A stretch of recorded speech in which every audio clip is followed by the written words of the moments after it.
We're ready, sir. All right, good afternoon. It's 5:01 p.m. on the regular session or the periodic session of the Lancaster Measure LC Citizens Oversight Committee. Will come to order. This afternoon, Member Burden will give the invocation, and Member Yeager will offer the pledge. If that's all right. All right, please stand.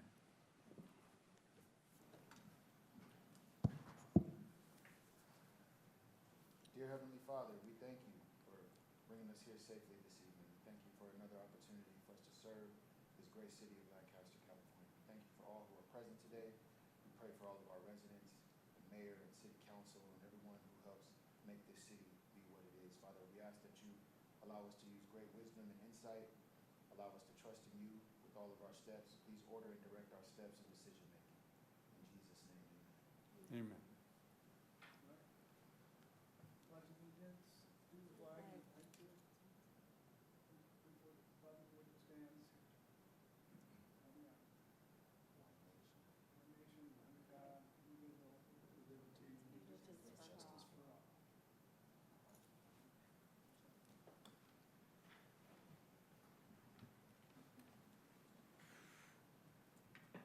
Oh, great. Thank you.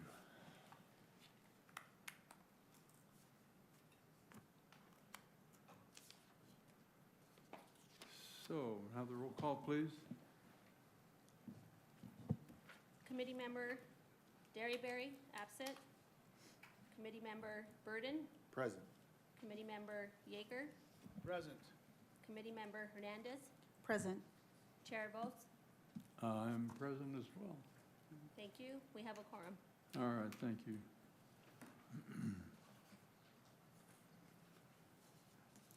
So I don't have anyone from the public here this afternoon, so this would be the time for the public to address the group if they had anything on the agenda they wish to talk about. But since no one is here, we'll move to the next item, which will be the consent calendar, which is approval of the minutes of the committee of June 16, 2025. Hopefully everybody's had an opportunity to review the minutes. And if so, motion would be in order. Motion to approve the minutes. Thank you. Have a second, please? Second. Thank you.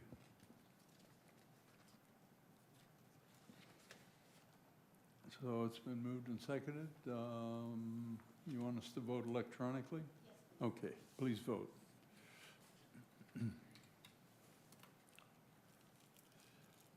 Motion passes 4-0, absent.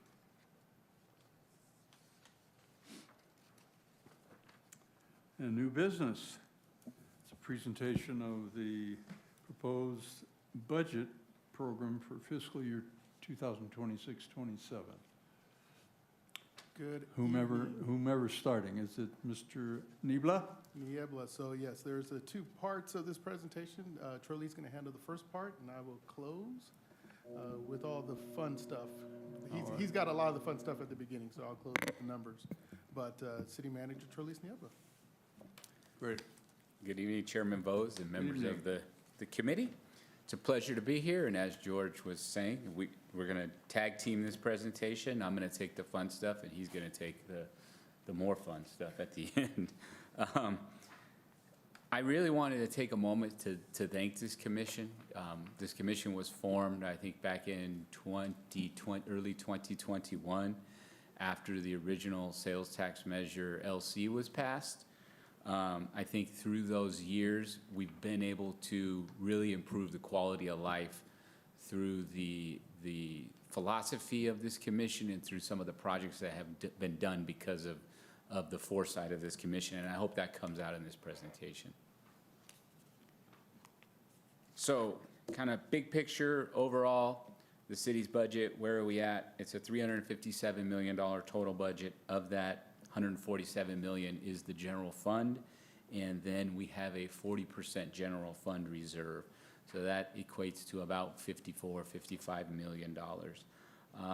What that means is that this city, through the leadership of the city council and the management team, the executive team, we're very fiscally responsible, and we're prepared to weather basically any unforeseen economic storm that could come on the horizon, and we could do it for a relatively, or a good enough length of time to get us through that, so that our residents won't see any reduction in level of service because we have to do any unforeseen layoffs or anything like that. So very fiscally sound budget, and hats off to the councils and the past councils that have helped make that all a reality.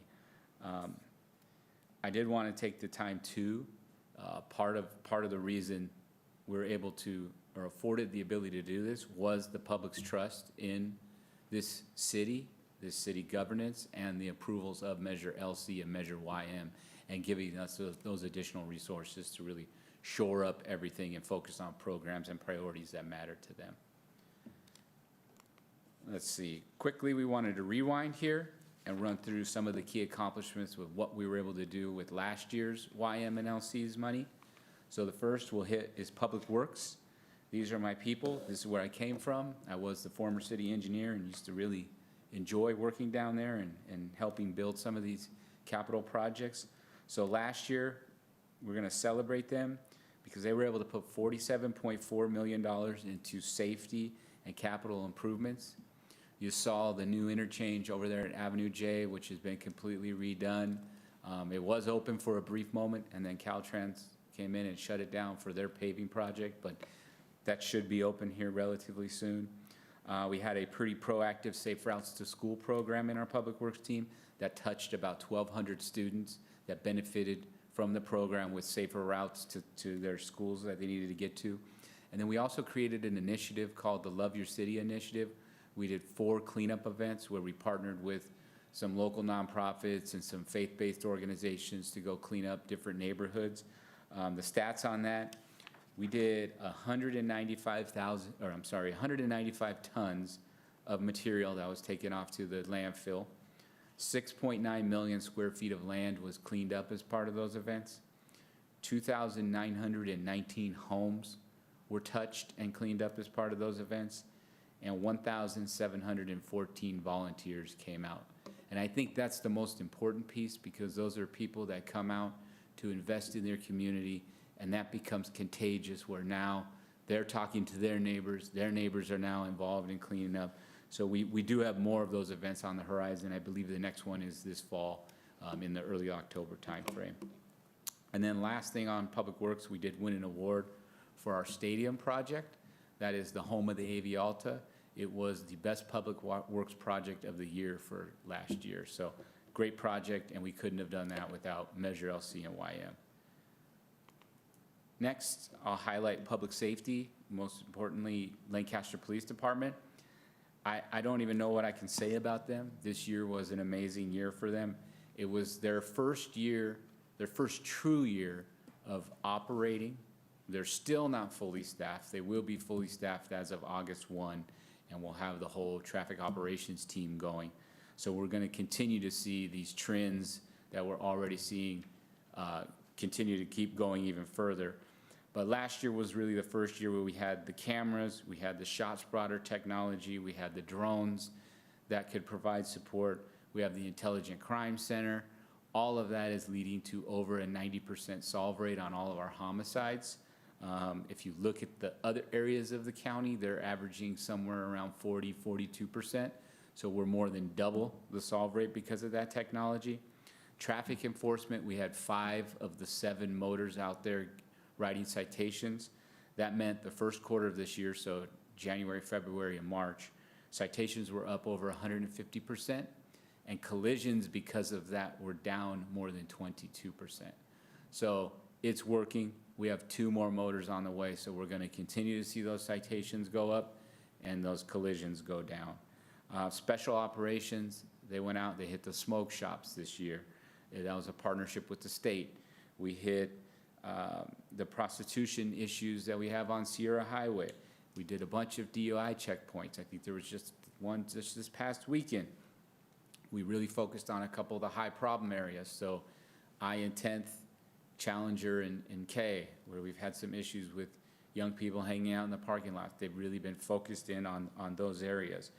We were able to partner with Westside School District last year. We have 2 school resources officers operating in their schools. We signed a contract with Eastside School District the last council meeting. So next school year, we'll have 2 officers in their school district as well, and we're looking forward to additional partnerships in that world also. We built out 2 homeless engagement teams. With this next batch of officers, we will have 2 sworn officers going out with those teams in the near future. One of the successes that they've had, this was about 2 weeks ago, they went out to engage a couple of the homeless encampments, and of the 9 individuals that they engaged, all 9 of them took resources and went to some sort of a center to get the help that they needed, which is uncommon, so that was a big win that day for the team. Most importantly, though, is what all this is doing to crime in Lancaster. If you look for the year of 25 versus 24, crime was down over 15%. You look what we've done the first quarter of this year, so January, February, March, we're down another 30% on top of that. So we're trending to be down probably over 40% in a 2-year time period because of what LPD is doing in collaborating with the Sheriff's Department and how all that's working together. So we're starting to see we're winning. And I think with the additional resources we're bringing on next year, we're going to continue to win. And none of this could happen without Measure LC and YM. I think the budget that they have now for LPD is $24 million. So that is one of the measures in and of itself is paying for public safety, and we see that it's working. Parks Department. So there's been, and I'll say there's been this narrative out there, maybe some of you saw it, where we're not doing a good enough job maintaining our parks. I beg to differ. Our parks are very well-used facilities that have normal wear and tear that you would expect of a well-used facility. And we are maintaining those. We're putting money into those. We recently redid Sky Tower Park. We redid Mariposa Park. We've redone Raleigh-Duntley. We're out there right now redoing Samaritan's Purse Park. It's under construction. You can go see the new splash pad, the skate park, the LED lights that they're putting in now. That opens, I think, in August. So we are maintaining our parks. This past year, we put $4.6 million into our parks and facilities just to keep up and catch up, quite frankly, with all that state of good repair stuff, that deferred maintenance that wasn't occurring before we had these resources.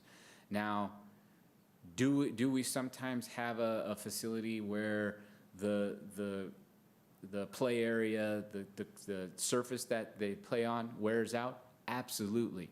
Owens Memorial Park has a lot of kids that are on that on a daily basis. So our crews go out and maintain it. When things get where we can't handle it anymore, we go out and we replace it. I think it was 2 council meetings ago, the council approved to put $500,000 to redo that surface there at Owens Memorial Park. So we are doing it, but there are times where things wear out and they have to be replaced, and that's what our parks team is doing. The other thing parks had a huge success that these measures really afford us to do is all the special programming. So we've got senior programming, aquatics events, all the special events, all the events on the boulevard, the Poppy Festival.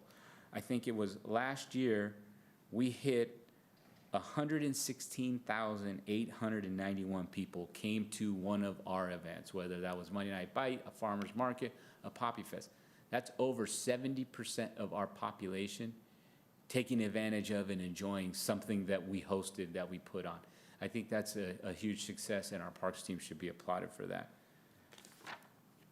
And then the last thing that I want to highlight here is a budget workshop that we did leading into this budget. So it was important for us to really go out to the public and understand what were their priorities? We see a lot of stuff on Facebook, on social media, floating out there, but what really do they care about? So we had this public workshop back on May 11th at the LPAC.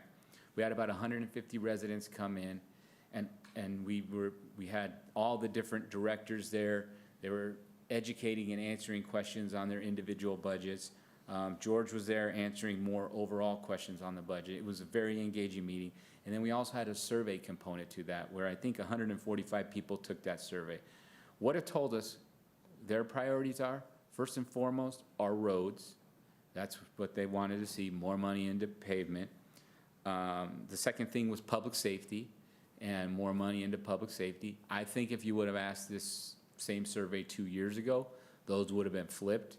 But I think now that we are beginning to see, we're winning a little bit in that crime world, now roads is more front and center with the public than public safety. And then the third thing was a priority was the homeless. And then fourth, economic development and job creation. Interestingly, if you recall back to this committee and what we did probably 5 years ago, where we first established the priorities of the measure, the original measure LC, we did this pyramid, and this was what we determined were our basic needs priorities. So we had to have sound fiscal foundation, protect city infrastructure, public safety, economic development. So what I'll say is, this committee was very forward-thinking, and if you look at these priorities, they match almost identical to what the public feels are the priorities. So hats off to this committee for that. And then this was, I think, the final recommendation of those priorities: life safety, public safety, quality of life, and sound fiscal foundation. Again, matches what the public priorities are, and that's how we've been budgeting it the last 4 or 5 years. With that, I believe we're going to go into the future and talk about what this next measure has in it, or what this year's measures have in it. So first and foremost, and focusing right on that public's priority, is pavement. We have $1.7 million or $1.8 million that we're focusing on internal pavement. This doesn't include the capital improvement project, our annual pavement project that we're doing. That we're looking at something of the order of $10 to $15 million, but we won't budget that until we bring the capital budget to the council in October. We're waiting for some of the carryover accounts and restricted fund balances before we budget that. So this is internal. We're adding 4 additional asphalt crew members to partner with our existing 4, so we're doubling the size of the crew. We're actually taking tomorrow to council $379,000 to buy a paving machine for this crew so that they can handle some of the smaller repair work instead of just only going out and filling potholes. So we'll have more of a proactive approach internally. And then this is all of their staff, their vehicles, and then their operation budget. So focusing more on what the public told us, pavement. Secondly, public safety. These are those new officers that will start as of August 1. So it's 4 traffic sergeants, 12 traffic officers, and then dispatchers to support that group. So we are fully taking over traffic operations from the sheriff. Any collision you have in the city of Lancaster will be investigated by an LPD officer once August 1st forward. We will be writing all those reports, reporting those all to the state, writing any traffic report that a resident needs for a collision that they were involved in. So we will be the one-stop shop. In addition to that, we will be responsible for full traffic enforcement too. So you will see people, and you already have seen people, that's what that 150% increase in citation, getting cited for speeding, running red lights, doing the things they shouldn't be doing on our roadways. We're taking that very seriously. I think one of the outcomes of that is there'll be much more presence on the streets, and crime will inherently go down too, because there's a lot more visibility with that many more officers out on the street operating. A couple other things LPD is doing. We're hiring those 2 homeless engagement officers, starting a youth activities league. That'll be run out of our new facility over in Midtown, where it's gonna have, it has a basketball court there. They'll be doing some youth sports to really, for those at-risk youth. And then we're hiring the two school resources officers for the East Side School District. With that, I will turn it over to George, and he'll run through all the numbers on the measures. Thank you. Good evening. We'll probably have some questions, Charlize, so, but go ahead, George. We will definitely both be available for questions at the end. So, welcome. I wanted to really give some history about LCYM. I think we're at a time where there's a lot of questions in the community as to what this is, what we're doing, and I'm sure all of you, as being on the committee, have received some of those questions about, so why are you guys doing that? Why are we the highest? Why? You just keep getting the whys. And so I want to just let everybody know that we knew and we anticipated a lot of this when Measure at YM was put back out in 2024. And so I did an analysis where I went to the state controller's office, who collects all the financial data for all of the cities in the state of California. And I looked at, and I really just focused on LA counties, the 88 LA county cities. And I did an analysis where I pulled in a spreadsheet, very simple calculation. I just added up all of the taxes that were paid in each one of those 88 cities, and then divided that total number of taxes collected by the number of population in each one of those cities to get a tax collected per capita number as a gauge to find out what these other cities have to work with in order to be able to run their cities, okay? And so we provide a lot of the services on a per capita basis, right? There's metrics for the amount of parkland you have to have. There's metrics for how many police officers you need to have based on your population. So I think it was only fair to really look at, from a revenue standpoint, what are these other cities doing in regards of collecting revenue on a per capita basis? So when we completed that analysis, it was determined that of the 88 cities, there were 3 anomalies, right? The 3 anomalies were the city of Irwindale, the city of, oh my God, there's 2 more that have high revenue, primarily industrial cities with very, very small populations. So I eliminated them from the analysis. Like, I think Irwindale came up with like a $26,000 per capita sales tax or tax revenue number. It's an anomaly, right? So I removed them. So for the purpose of argument, we took the outliers out. But then I looked at the other 85. And what we found is that the average total tax revenue received per capita in those 85 cities is about $1,000 a year. And so this is what the city receives on behalf of that person, right? Not the total taxes paid, and I'll explain the difference. There are a lot of taxes that are paid that don't go to the city, and we'll explain what portion of our sales tax of that 11.25 that people are concerned about, what portion of that actually comes to the city of Lancaster. Same thing with property taxes. You pay your whole entire property tax bill, you'd be surprised on how little the city actually receives by way of property tax to actually pay its bills. But when we did the analysis, we saw that about $1,051 was what was received per capita in those 88 cities. The cities of Lancaster and Palmdale, I left Palmdale out for the purpose of the slide, but they are very, very close to us in population as well as in revenue structure. And our average per capita revenue, tax revenue, was $616, ranking the city of Lancaster number 63 of 88. And that is including the money we receive from Measure LC and YM. Okay? And so when people ask, well, why did you do that? Because we're trying to level up, right? The amount of money that it costs for a LA County sheriff officer is the same whether you're in Hawthorne or you're in Lancaster, right?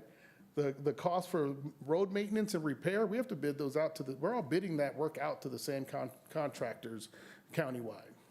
So we're paying virtually the same on the expenditure side, but on the revenue side, it was very, very difficult for us to compete. And so that is why we had to consider what our options are, and then found Measure YM and Measure LC to be those options. And we're still low. And so this is the why. So let's talk a little bit about how do we compose the 11.25 sales tax that everyone sees.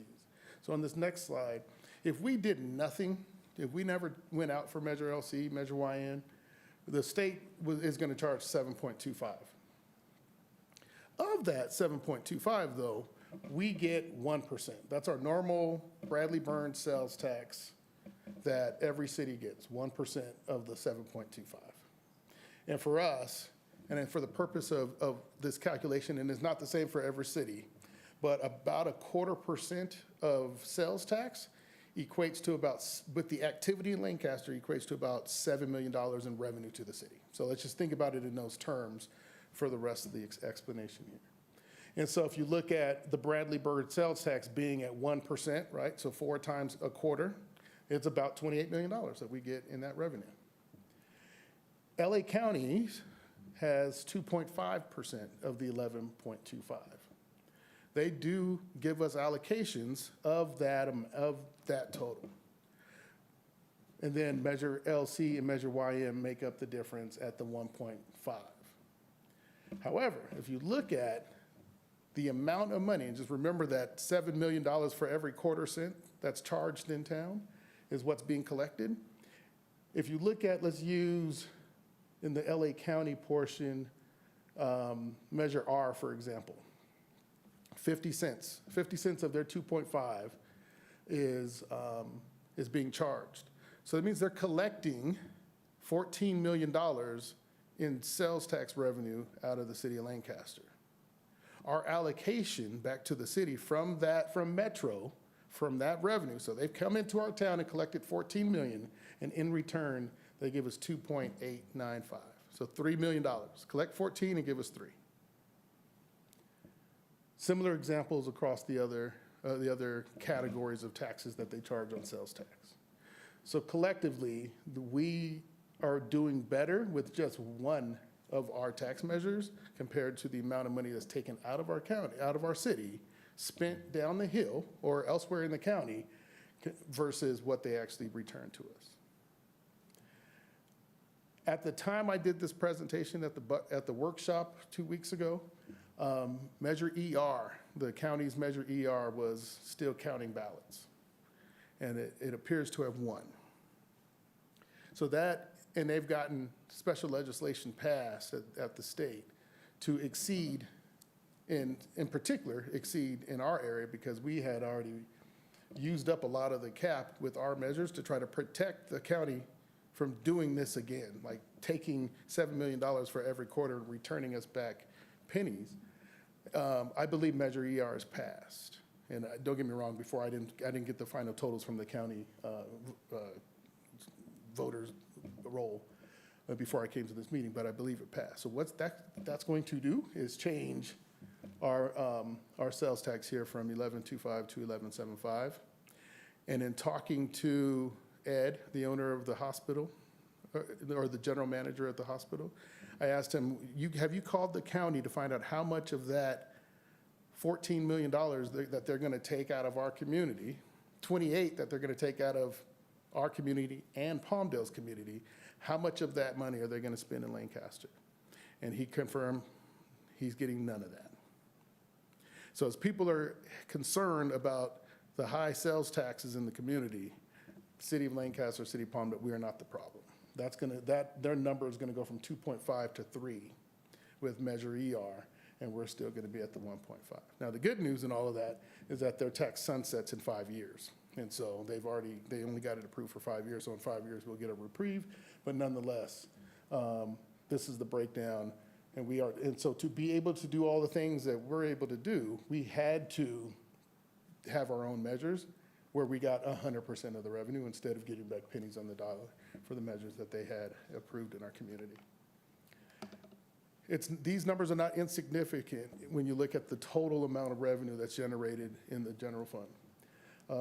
When you add the Bradley Burns 1%, that's part of the state's 7.25, Measure LC and Measure YM, it makes up about half of our general fund. So these are not insignificant funds coming in. What are we doing this year with those funds? So every year, I'm going to give you guys my pitch, and you've heard it before. We cannot have a general tax approved to be spent on a particular item, right? That makes it a specific tax, right? So we had it approved as a general tax. So the general tax, those are funds that go into the general fund that we can spend at the direction of the city council. And so how this list is explained, and although we have the priorities, how our tax was approved, these are the list of things that this city would not have been able to do had we not had Measure LC and YM. And so starting at the top, public safety, Lancaster Police Department, of their $23 million budget this year, 16 of that is being provided by these measures as a result of having these measures. The Paris Convention Center, the debt service we pay on the Paris Convention Center, $4 million this year. LPAC improvements, when Measure LC was approved, we were going through COVID. LPAC had been closed. Had we not had Measure LC approved back then, we would not have been able to open LPAC. The community center operations, another facility that wasn't even thought of before we had Measure LC. When Measure LC got approved, it is now a facility and a packet of services that we provide out of that facility that we are now, that's now possible as a result of Measure LC. Special events. During COVID, what did we do with special events? We virtually had none because we couldn't put two people next to each other in the street. And so as a result of getting over COVID and wanting to re-engage with the community in the best way that we knew how was through our special events, we were able to re-energize those special events. And had we not had Measure LC at the time, it would have been very, very difficult to do so. Illegal dumping and encampment cleanup, we really shifted into overdrive in that regard, and would not have been able to do that without these two measures. The street and road maintenance support that we've had success with over the last couple of years has been boosted with the receipt and approval of Measure YM. The community preservation team, as you see it now, which is our code enforcement efforts, would not exist without Measure YM. And that second to last one, I think, is important to talk about, the animal control contract. So that $2.8 million is not the total cost of our animal control contract. Our animal control contract is $6.5 million. 2.8 is just the amount that it has increased over the last 2 years. So 2 years ago, that $6.5 million service was $4 million and some change, or $3 million and some change. They have increased that contract about $1.5 million each year for the last 2 years. Had we not had the revenue from Measure YM, I don't know how we would have been able to approach paying those bills when they came in. And then the city facilities and maintenance support, another about $2 million of effort that's supported by these measures. So the budget for this year, because the measures are both 0.75 cents on the dollar, are identical. So you go and you have a transaction at a Jeff Yeager's car dealership. 0.75 is going to Measure LC on that transaction, 0.75 is going to Measure YM. So it's easy to project that the revenue received is going to be identical. We project to have $22.5 million collected in LC and an equal amount collected to Measure YM, bringing us to $45 million collectively between the two measures. And again, this is just a visual representation of all those things we are now able to do with the LC and Measure YM funds. And they're not insignificant.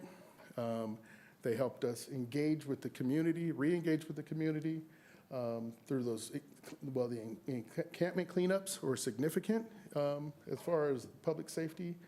The Paris Center, which if you have not had an opportunity to take a tour of that facility, I recommend you do so. It is an amazing, I had my first chance to walk through there. I've just been sending checks to pay for it.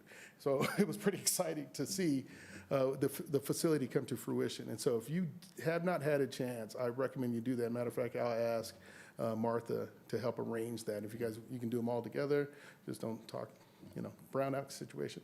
But we'll coordinate to get you all over there. Wear shoes. It's still a construction site. We'll equip you with hard hats and green vests.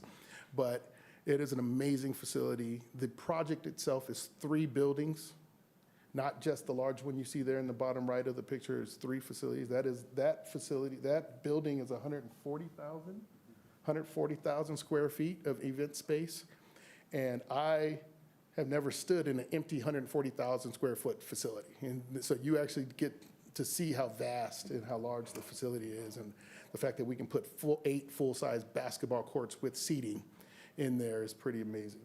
The second building is a kitchen, an education kitchen that was created, but also will have the ability to pump out thousands of meals if needed, if in an evacuation situation, as well as the EOC facility. So there's an emergency, it's gonna be a countywide emergency operations center that can be housed in that facility, as is the 3rd building. So it's not just the event center, the project is all 3 of those buildings together. So you get a chance to really see that if we can get you over there to take a look.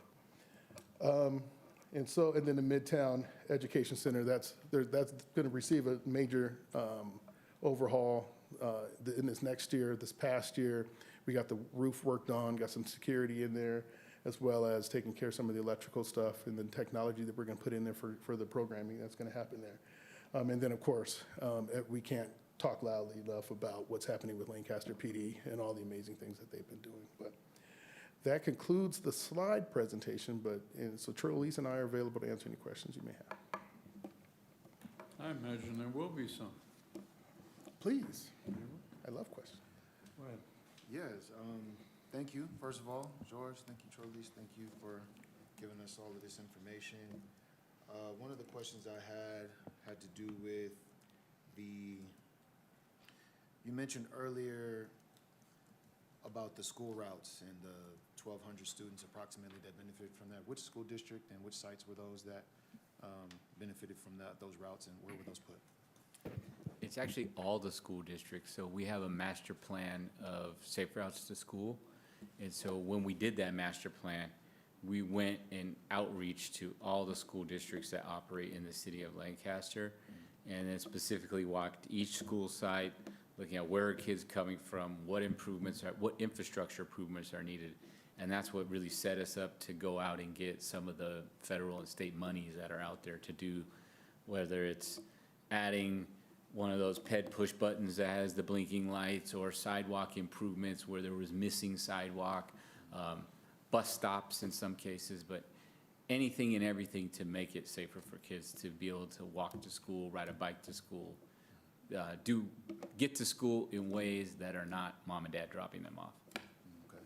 I asked because in Eastside Union School District, that's been an issue that they have, and it's still ongoing, has to do with not having enough bus routes for kids east of 30th to be able to get to school. And they're still wrestling with chronic absenteeism, and mostly because they've dealt with AVTA and, free bus passes and all that, but there are not enough routes over there for the kids to get to school. So I was wondering, is this going to be something ongoing?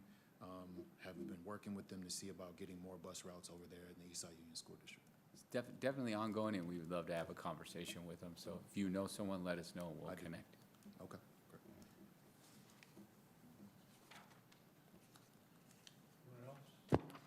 I had a question in regards to the budget for the roads. I know that you did the survey, which was really, really exciting to hear that you said 150 people attended and about 140 of them took the survey.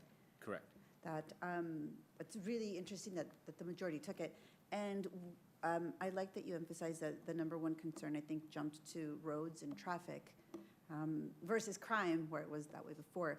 But when I looked at the budget for the measure, I think only 1.74 million is going towards the roads. Correct, of the measure. And then the other piece of that you're not seeing here is our capital improvement program. So our Public Works Department, they manage a capital improvement program, which has all of our infrastructure maintenance in there. Sewers, storm drains, roads are also one. We use a lot of restricted funding to fund those road improvements. So actually that Measure R, Measure M, those are all monies that we can only use for road improvements. So we'll take those when we have a better accounting of where we are at on all these numbers. We'll take those and we'll take a project in October where we do a big budget. And I was saying, we're trying to shoot for, ideally, we'd make it 15 million, but I don't know what all those numbers are gonna look like when they roll over, so it's probably gonna be somewhere in that 10 to 15 million range. Then what the team will do, the project managers that we have, they'll go out, they'll work with a consultant who will use we have a program called Street Saver. They'll look at Street Saver, they'll decide which roads need treatments now. They'll design a project, and then that project will go out to bid, and we'll hire a contractor to do all those road repairs. And so what you see in the actual general fund budget is hiring more staff and equipping them to do a lot of the remediation work, the potholes, shoring up some of the striping, and some of that activity will take place in-house. As Trolise described, we use the special revenues to hire contractors to do MS project work. So it's a two-pronged approach. We have contractors out there doing the bigger projects, and then now we have double the size of the team internally because of the measure that are out there. They're filling your potholes, doing minor repairs, but we're able to be more proactive with that kind of work too. Got it. Thank you. To piggyback off of that, the question regarding the survey that was given, was this something that at the budget discussion, was it like a QR code that people, yes? Correct, and then it was also pushed out even a couple weeks, I think, before that, and I think we left it open a week too after that, because we really wanted that community feedback. But yeah, it was pushed out on social media and I think it went out in the mayor's email to the public as well. But you know, we were trying to get as many people as we could to tell us what do you want to see in the budget. And this was in addition to the people that, was this like a pre-registered event, or were they No. just kind of show up, town hall Yeah, type thing? we advertised it. It was a town hall style. It was over at the LPAC in the entryway. You came in, we had different booths, and you could go around. First, I was telling everybody, start with George. He'll give you kind of the overall budget, and then each department head is there, and they can drill into, you know, Rod was there from Lancaster Police Department, Marisa from Public Works, Sonia from Parks, and you could talk to each one individually and really understand what's in the budget and give us feedback on what you want to see in that budget that we're missing. Well, that's awesome. I commend you all for that work. I feel like that should continue. I know it's hard to get families and everybody involved on things like that, but it's really important. It's something that we try to focus on in the school district as well. We just can't give up on it. It's hard to get people to come out and participate in those type of things, but I would just urge you all to continue to have forums like that, even so often, maybe once a quarter or so that we can get more residents' feedback on things that we want to see in the city. So thank you all for doing that. You're welcome. Yeah, it's nice for the people to have an avenue to be heard. Do we, with these big chunks of sales tax increases that are here or coming down the road, what's the feedback from the public? Are we losing business to other areas because of it, or do we have that information available? It's kind of. I guess we can do after, well, I am concerned over Measure ER bringing us above that 12% threshold. Eventually, it's going to take us to 11.25, but as you know, Measure YM has a couple of more triggers. And so we may need to evaluate what that means, and maybe look at how do we pull those last triggers, knowing that Measure ER has changed the game a little bit. What you're talking about is kind of that, what is that demand elasticity that could be happening as a result of the tax. As we have seen, the actual revenue itself has stayed pretty steady from the beginning, right? And so if we go back to the chart, and I apologize not having all of the years of receipts that we've had in the presentation tonight, as I typically have had. The amount that we collect has not changed. It's been staying around the same. And so if that's a gauge, then maybe it has not. But also, we don't know what the impact is going to be of Measure ER hitting it and taking it above or pretty close to that threshold.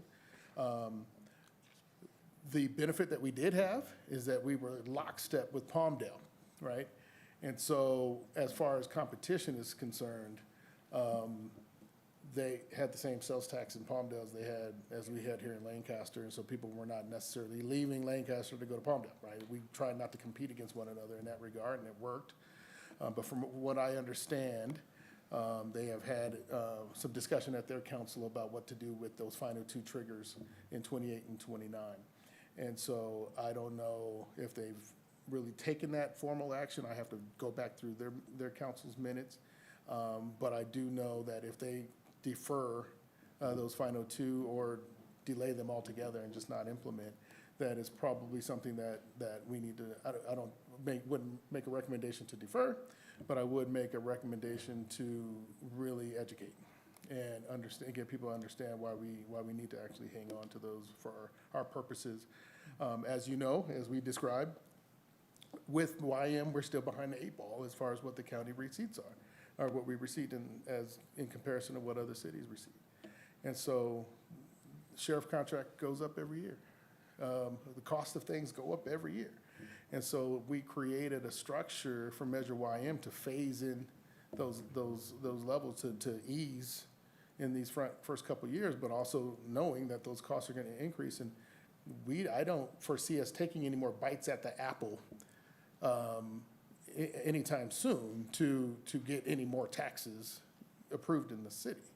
And so we'd have to really, really structure the messaging, and provide the education as we were talking about to make sure that people really, truly understand. The good news, though, is Measure ER at the county is going to expire in 5 years. So they're going to charge it. They have a 5-year sunset. They may try to come back before the 5 years up and have it extended. They can always do that. But as we sit now, it's only a 5-year assessment, and right around the time that it's going to be coming off is when our triggers go in. And so we've been talking about how do we approach that situation. With the average receipts per capita at 1,000 in these other cities, $1,000 basically is over $1,000 a head in these other cities, and we, with these additional taxes, are still only at 6-something, which is just over half. How do you fix that? Well, I can tell you there's a couple of things that they do that's different. And a lot of it have nothing to do with, it's something that we covet, right? Our property values. I can tell you my house here in Lancaster would sell down the hill for twice. Easy, right? So just in that trend, just moving my house down the hill or even into Santa Clarita or any city south of there doubles the revenue for the community that it sits in just because of the price of real estate down there. Nothing we can control about that, right? That is just, it is what it is. As far as what some other cities have done down there, where they hit the cap as far as the sales tax calculation or sales tax measures, without going to the state to get special legislation the way that we have done, the way that the county has recently done, and the way that the county actually did with its Measure A homeless effort 2 years ago. What they did is they just got more creative and came up with more ways to tax their communities. And so a lot of cities have, as committee member Hernandez and I were talking about here just briefly, they have a utility users tax that they had approved, which is something that a lot of people that have low sales tax base will elect or have put on the ballot to collect a utility users tax, and which is a percentage tax on every single utility bill. And so that generates, and that's built in to the numbers that calculated that average, right? So we don't have a utility users tax. The cities that do have a utility users tax, those numbers were included in my tax per capita number. And so that's some of those differences. Would we go out and get a utility users tax? I hope that we would never need to take another bite at the apple. I wouldn't recommend it. I think that we can get away with doing what we're doing with what we have. I think those last two triggers are important that have already been approved. Anything beyond that, I don't know. I would agree that it would start to put a lot of pressure on the community. And I apologize if you might have explained this, but when you give us the per capita example of $606, it's not just exclusive to sales tax.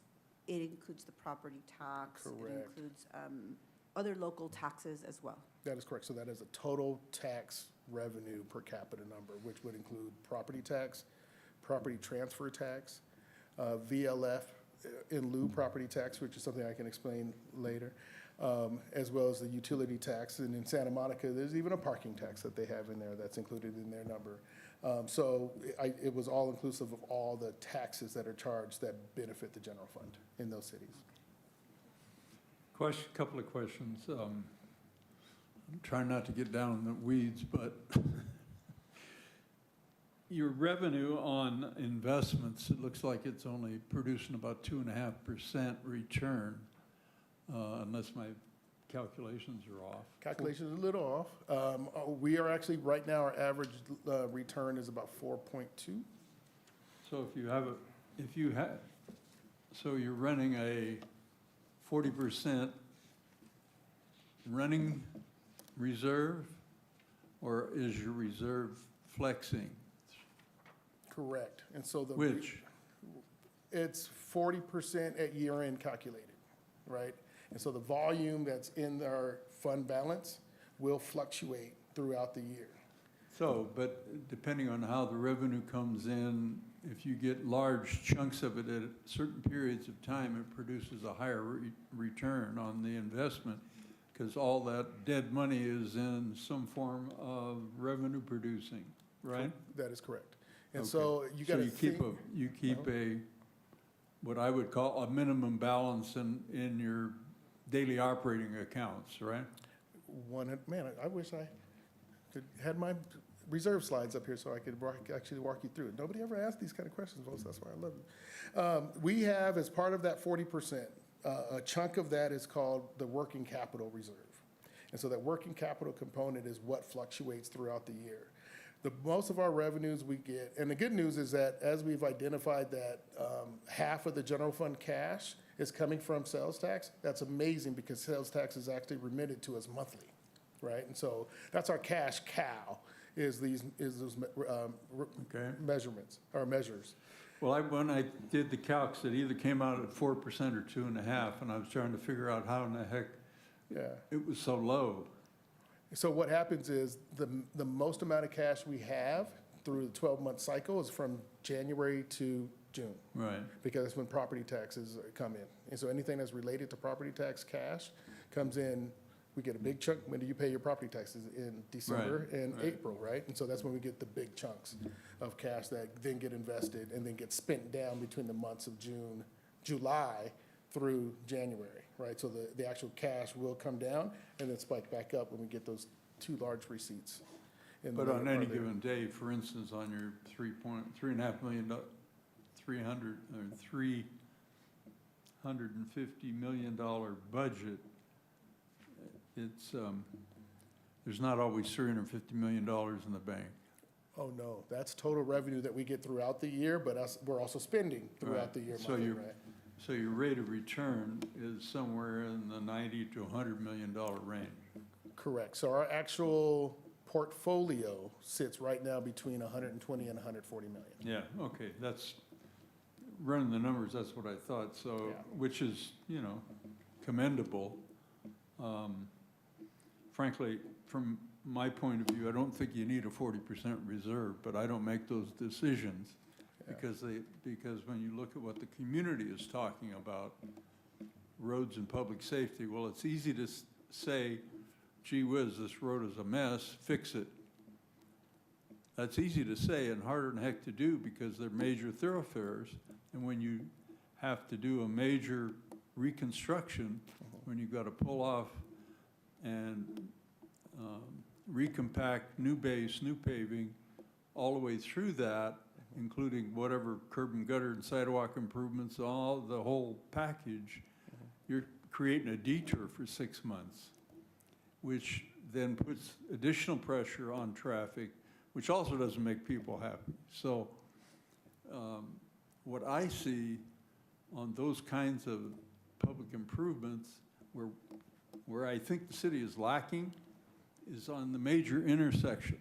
Those sections of street improvements that are made, whether you're grinding it or whether you do a full restoration, the intersections aren't touched. And in a lot of cases, the left turn pockets aren't touched. So what you have is a smooth street section till you get to an intersection at 40 or 50 miles an hour. That'll wake you up, and the kids in the back in their car seats too. You also have in left turn lanes where vehicles sit for a long period of time, and in the heat that we have, you have deterioration of the subbase and all the rest of it. But those are not being addressed. Those improvements are not identified that I can see because they haven't been touched in years, unless I'm misreading it. The intersection issue that you bring up, I completely agree with you there. What has been happening is when we're paving in, I'll use like K and 10th Street We'll West. just take I and 20th West, for instance. Okay, I and 20th, okay, I and 20th West. I and 20th, What take we've that been doing is when intersection, we're I and paving 20th in one West. direction, and I think this is a philosophy we need to correct. We pave in one direction, we'll skip the intersection until we come back to pave in the north-south direction. So if we're paving east-west, I think we just need to pick it up on the first swath through there. And then when we come back, it's already done, and we pave up to and start on the other side of it. It would be interesting to but see I think where what it's really, survey analysis from engineering has on the principal intersections throughout the community, and where they stand in your recommended renovations. I think if people understood that, they wouldn't be complaining as much, you know? I mean, lane miles is one thing, but that doesn't count the intersections, from the way I look at it. Because those are highly, much more difficult to make improvements to, because of the traffic flows and the traffic movements, I should say, right? and very, very expensive, because Very what you end up doing is you do 6 phases trying to keep something open there. And so that contractor can't just come in there and shut the whole thing down and do it right away. They're sitting there, little pieces, and it takes months, and it's very, very costly. Yeah, you can't just go and, grind an inch and a half off of it and call it good. They're too badly deteriorated, right? Correct. A lot of those are full reconstruct at this Yeah. point. Which costs a lot of money. And the public disruption, which is the other side of the coin. We want things fixed, but we don't want to have anything interfere with our path of travel, right? Correct. Interesting.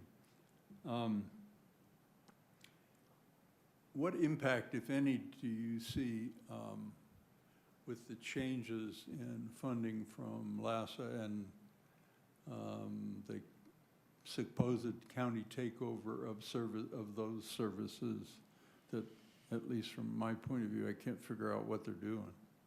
Have you guys figured it out yet? I think it's less money to the Antelope Valley for homeless services, even though there wasn't a ton of money coming here. You can look at that slide there where you looked at the old, it's the new county Measure A, but it's 2.3 million out of the 14 million the county takes. So we're not getting our fair share. I think under the old measure, we used to get around 4 million.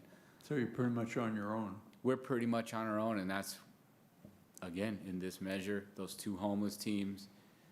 We are working with the county to try to get them to pay for and let us have a mental health evaluator to come out with our teams, because we want to start being a little more proactive when we see somebody that's in need. Being able to do that on-site evaluation and saying, no, you're not fit to govern yourself anymore. You have to go get help, and be able to put them in. Right now, we don't have that, so we're working on that. We had the 2 officers in this year's budget so that way we can go out and ensure the teams we do have out there working are safe. And then it's just a lot of partnerships. We partnered with a lot of the faith-based communities. But you're also funding grants to some communities, organizations as well, if I understand that right. We're running grants, we're trying to partner with them, yes, all of the above. But up here, we are on our own for the most part. So you have to explain to people why people are camped out in the public parking lot by Sierra Highway and Lancaster Boulevard, and that area. And they don't seem to be there does not seem to be any effort to remove those folks because of, the visual effect of homelessness. Is what, people want to complain about. I don't blame them. I don't like looking at it either. But what truly can you do about that? Well, and we're out there, I don't want to say daily, but it's probably every other day, and we're engaging, and then we move them along. We offer them help. We offer them services. It's probably in the over 90% range that say no thank you. They don't want help. They don't want services. We can't force that on them. So they move for about 3 hours, and then our teams move on to the next location, and you can go out there and see them. It's like a tide. The tide comes right back in. Yeah. Additionally, we have a team that walks. We have a team that walks the boulevard every single morning. We see them out. If you come out there around 7:30, between 7:30 and 8, you'll see our guys with their black shirts work for the police department, and they will sweep all the homeless off of the boulevard so the boulevard businesses can open, and they get swept right into that area that you're describing. And at night, lights, businesses closed, they come right back in because they're charging their ankle bracelets or whatever the case may be. And so it's like he used the tide. It's a balloon to me. Like we squeeze them out of the boulevard, they go over there underneath the jet, and then come right back in when we release the pressure on the boulevard. And it's a circle. We find that they're congregating in that space, and the chief has been recording that and tracking it. They get off the train and don't get real far. And so that's where they're kind of landing in that space. Yeah, part of that too in that area is there's services in the area. So we are working with some of those service providers in that area to get them to a better location, which will help them expand their operation, change their operation somewhat, but then also not be right there near the boulevard, near the train station. You kind of have the perfect recipe for people wanting to be right in that area. So that we are proactively working on that. I know you are, but I'm not sure the community gets the message. They really don't. Yeah. I think the other thing too on that, Chairman, is I don't think the community fully grasps all the laws that we have to operate under. It's not as easy as just going in and arresting everybody and, hey, you can't be here. That doesn't work like that. They have rights, and so we have to follow all of these laws. And if we don't, some of these advocacy groups will come in and sue us. The judge will put a stay on everything, and we won't be able to do anything at that point. So we have to kind of walk that line, and it's a balance. But I would like Go to ahead. share, Chairman Rose, because if you look at the survey, though, it does prioritize. So the question says, select 3 priorities that matter the most to you for 2026-2027 budget. And homelessness wasn't a top priority anymore. The top priority seems to be roads and traffic, then public safety, then homelessness. So it is possible that people are noticing the difference. Otherwise, they would have said, what are your 3 priorities? We would have had a larger percentage saying homelessness. So if I was answering that question, I'd say public safety and homelessness are in the same category. But that's just my point of view. I understand what you're saying, I just thought this was but what interesting. I hear, the feedback I get that comes in my ear, talks about those issues that I just mentioned.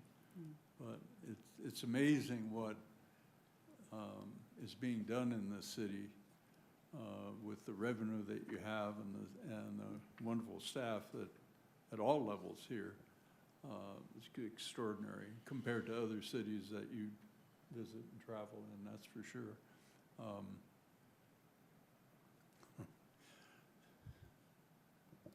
The limited revenues that you have. Do twice the work with half the money. Yeah. I mean, And then the gap between the per capita is still blowing me away. Because, as you mentioned, the property taxes, even if I said, what are you doing to try to reduce that gap?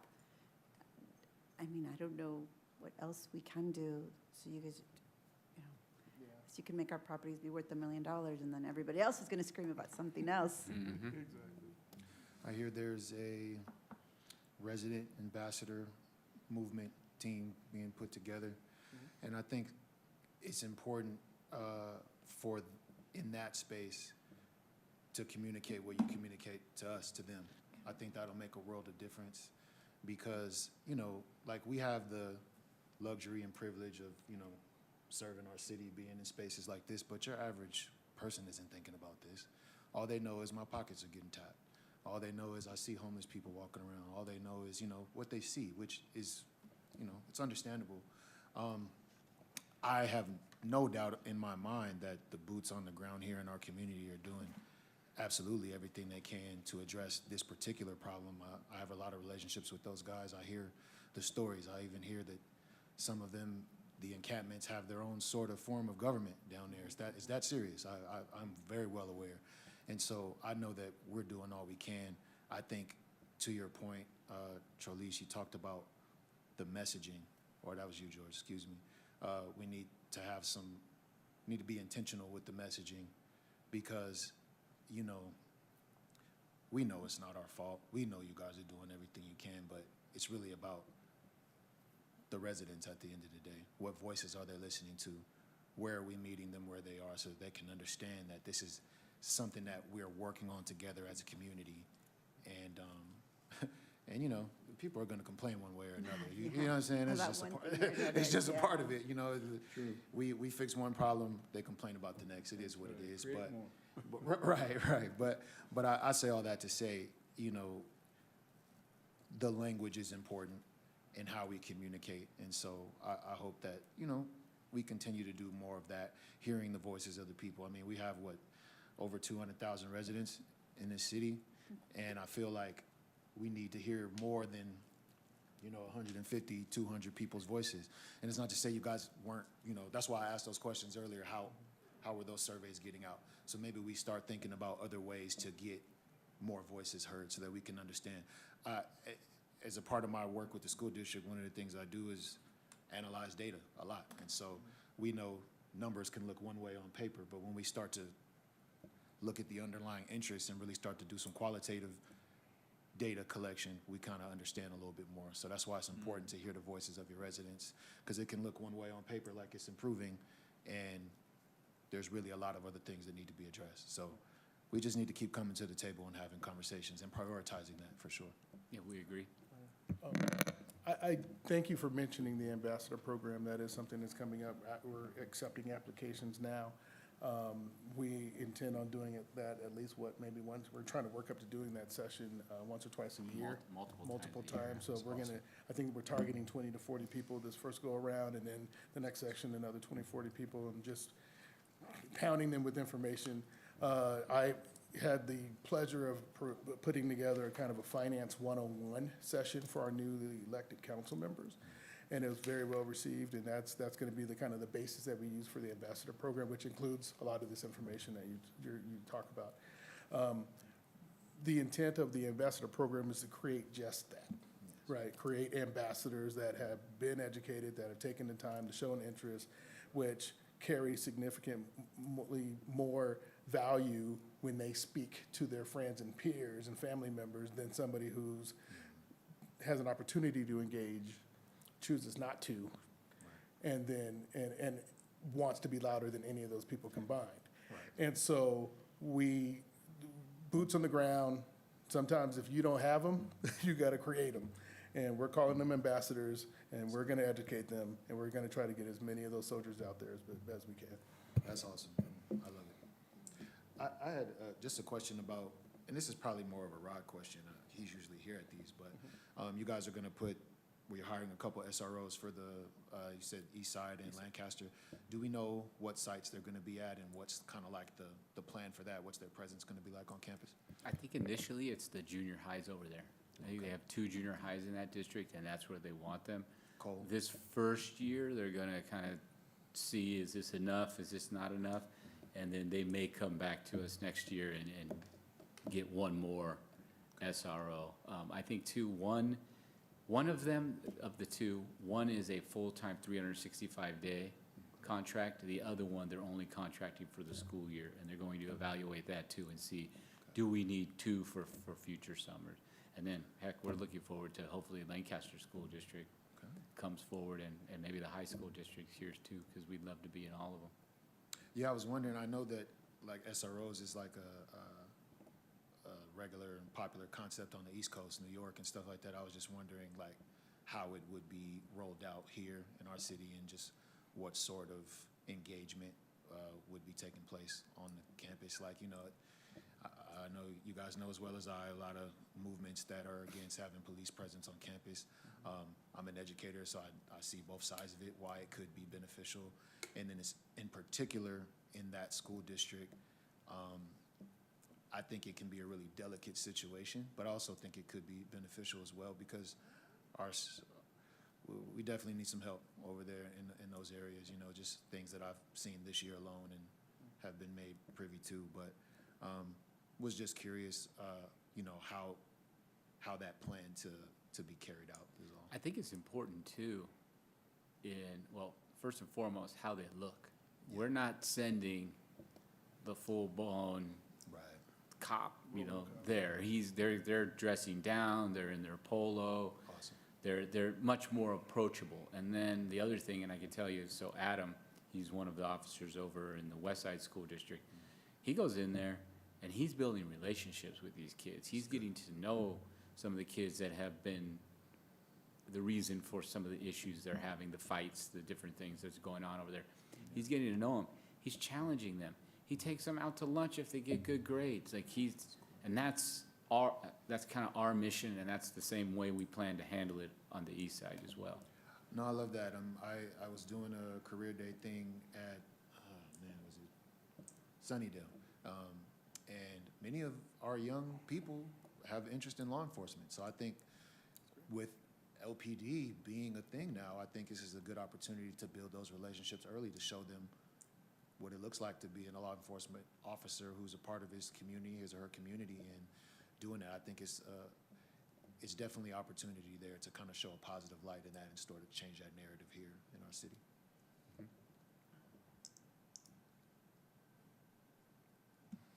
All right, anything else from anyone? No?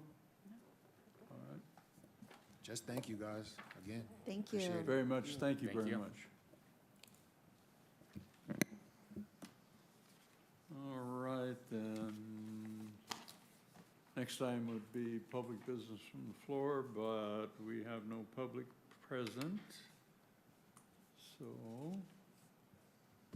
any further comments from members before we adjourn?